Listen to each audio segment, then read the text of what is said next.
BJP के प्रदेश अध्यक्ष VD Sharma साहब आज झाबुआ में हैं। थानला में बीजेपी के जनजातीय मोर्चे की कार्य समिति में शामिल होने आए थे। कुछ मुद्दों पर हम चर्चा करेंगे। सर, कार्य समिति हो रही है 2023 के ठीक एक साल पहले। क्या मंथन है, क्या निचोड़ है और क्या एजेंडा इससे निकलने वाला है? भारतीय जनता पार्टी मध्य प्रदेश के जनजातीय मोर्चे का ये प्रदेश का अभ्यास वर्ग था। आज से शुरू हुआ है, 2 दिन चलेगा, बाद में 1 दिन कार्य समिति की बैठक होगी। ये भारतीय जनता पार्टी के संगठन के काम में रूटीन प्रोसेस है कि सभी मोर्चों के वर्ग, कार्य समितियाँ और अपने काम का विस्तार, काम का सुदृढ़ीकरण और वैचारिक दृष्टि से कार्यकर्ता प्रतिबद्ध होकर के काम करें। इन अभ्यास वर्गों में इस दिशा में वैचारिक कार्यकर्ता की प्रतिबद्धता बने और संगठन काम के लिए अपना काम कैसे और आगे खड़ा करना, इन पर मंथन करते हुए आगे बढ़ते हैं। तो इसलिए इस निमित्त 2 दिन का एक विचार मंथन इस अभ्यास वर्ग में जनजातीय समाज के भारतीय जनता पार्टी का हमारा जो मोर्चा है वो अपने सभी प्रदेश के प्रमुख कार्यकर्ताओं की जो टोली है उनका प्रशिक्षण चल रहा है और आगामी काम की दृष्टि से आगामी हमें क्या और तैयारी करना है, इस पर व्यापक मंथन विचार करने की तैयारी इसमें हो रही है। 2018 चुनाव के जो नतीजे आए थे उसमें कहीं न कहीं 47 में से 30 सीटों पर कांग्रेस जीती थी।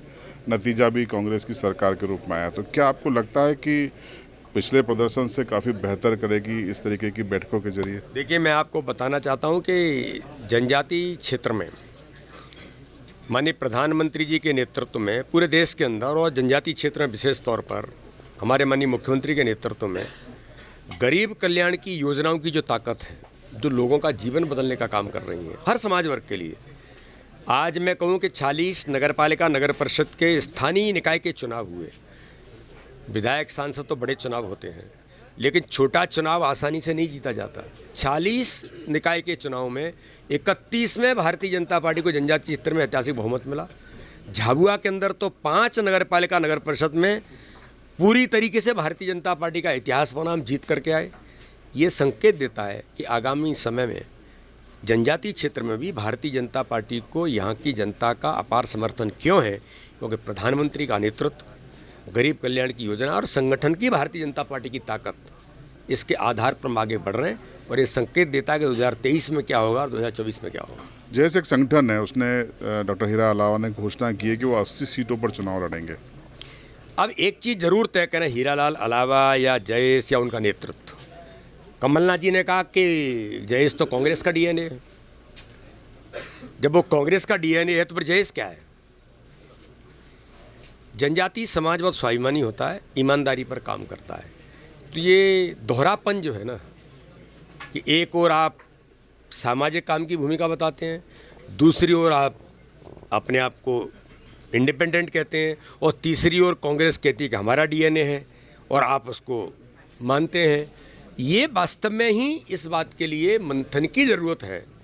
लेकिन भारतीय जनता पार्टी सकारात्मक राजनीति करती है।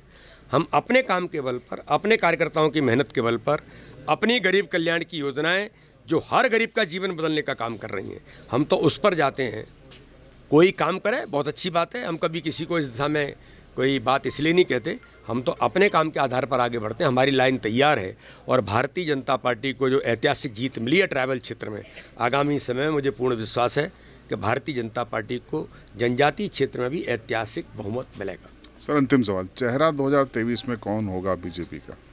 भारतीय जनता पार्टी में माननीय प्रधानमंत्री जी देश के, उनके नेतृत्व में, मध्य प्रदेश के हमारे मुख्यमंत्री जी के नेतृत्व में, जो मैंने कहा कि जो हमारी ताकत है, हमारा नेतृत्व के पर जनता का विश्वास, गरीब कल्याण की योजना और संगठन की ताकत, यही हमारी ताकत है, ये हमारा नेतृत्व है और इन्हीं के नेतृत्व में आगे बढ़ेंगे और 2023 और 24 का इतिहास बनेगा। Thank you.